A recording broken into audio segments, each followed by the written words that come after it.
अगर आज आपकी सैलरी डबल हो जाए, क्या आप 5 साल बाद फाइनेंशियल फ्री होंगे?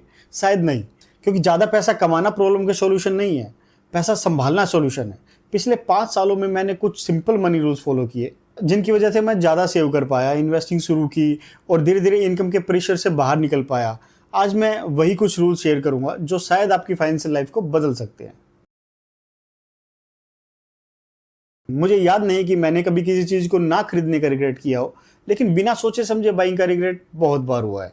कभी मॉल या अमेज़न पे कोई चीज़ देख के लगता है, यार ये ले लेता हूँ। फिर थोड़ा रुकने के बाद रियलाइज़ होता है, उसकी ज़रूरत ही नहीं थी। इसलिए एक सिंपल रूल फ़ॉलो करो, स्पेशली ऑनलाइन शॉपिंग में। किसी भी नॉन एसेंशियल चीज़ को 30 दिन तक कार्ट में रहने दो और फिर खुद से पूछो, इन 30 दिनों में मुझे इसकी कितनी बार सच में ज़रूरत पड़ी? सच बताऊँ, आधे से ज़्यादा टाइम 5-7 दिन बाद ही आपको फ़ील होगा कि अच्छा हुआ नहीं ली। अगली बार जब इंस्टाग्राम, यूट्यूब या टीवी पे कोई भी ऐड देखो, ध्यान से ऑब्जर्व करना, क्या वो ऐड सच में आपकी प्रॉब्लम सॉल्व कर रही है या पहले इनसिक्योर फील करवा रही है और फिर प्रोडक्ट बेच रही है। आजकल एड्स का गेम पूरा कंज्यूमरिज्म पे चलता है। ये फ़ोन लोगे तो कूल लगोगे, ये कार लोगे तो सक्सेसफुल दिखोगे। रियलिटी ये है कि बहुत लोग लाइफस्टाइल अफोर्ड नहीं कर रहे होते, सिर्फ फाइनेंस कर रहे होते हैं। बाहर से रिस्क दिखते हैं, अंदर से फाइनेंशियली स्ट्रेस्ड होते हैं। ये टीवी एड्स कभी स्ट्रेस, लोन या फाइनेंशियल प्रेशर नहीं दिखाते, वो सिर्फ हाईलाइट रील्स दिखाते हैं। इसलिए हर चीज़ को ब्लाइंडली मत मानो, हर शाइनी चीज़ जरूरी नहीं होती। पैसा स्पेंड करना, पैसा सेव करना, दोनों अलग चीज़ें होती हैं। मेरी एक फेवरेट लाइन है, सिर्फ सेल लिखा होना ही रीज़न नहीं होता बाय करने का। हम लोग सोचते हैं 50% ऑफ है, डील मस्त है, लेकिन अगर वो चीज़ आपको चाहिए ही नहीं थी तो आपने पैसे सेव नहीं किए, अननेसेसरी स्पेंड किए। कभी कभी सबसे बड़ी सेविंग कुछ ना खरीदने में होती है। मैं पहले हर चीज़ का चीपेस्ट वर्जन लेता था, सस्ते कपड़े, सस्ते शूज़, सस्ते इलेक्ट्रॉनिक्स, बस पैसे बचाने थे।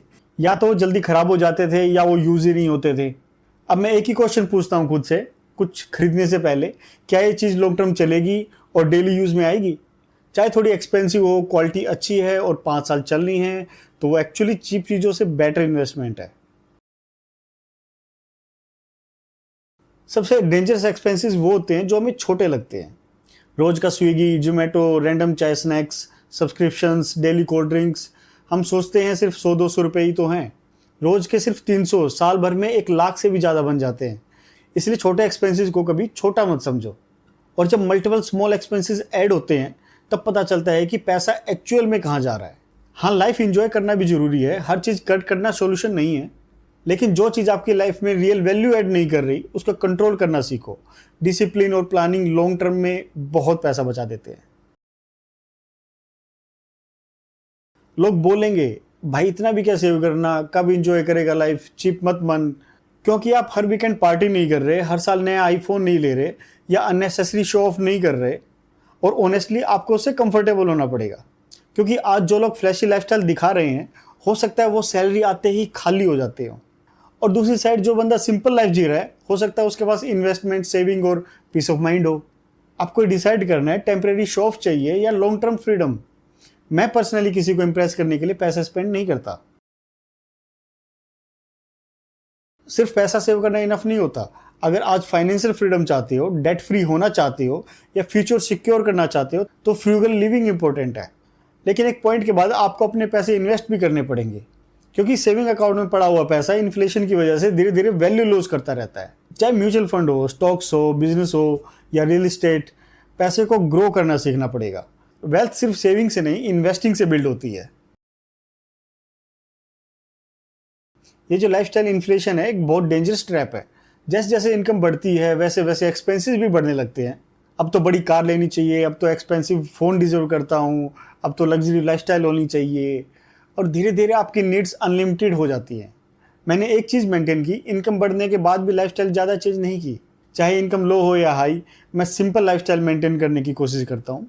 इनकम बढ़े तो पहले इन्वेस्टमेंट बढ़ाओ, लाइफस्टाइल बाद में। सिर्फ दिखावे मत उड़ा दो, क्योंकि हैप्पीनेस का कनेक्शन ज़्यादा और एक्सपेंसिव परचेजेस से उतना स्ट्रॉन्ग नहीं होता जितना लोग समझते हैं।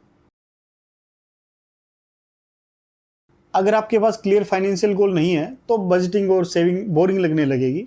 मेरे लिए गोल्स बहुत इंपॉर्टेंट रहे हैं, शॉर्ट टर्म में भी और लॉन्ग टर्म में भी।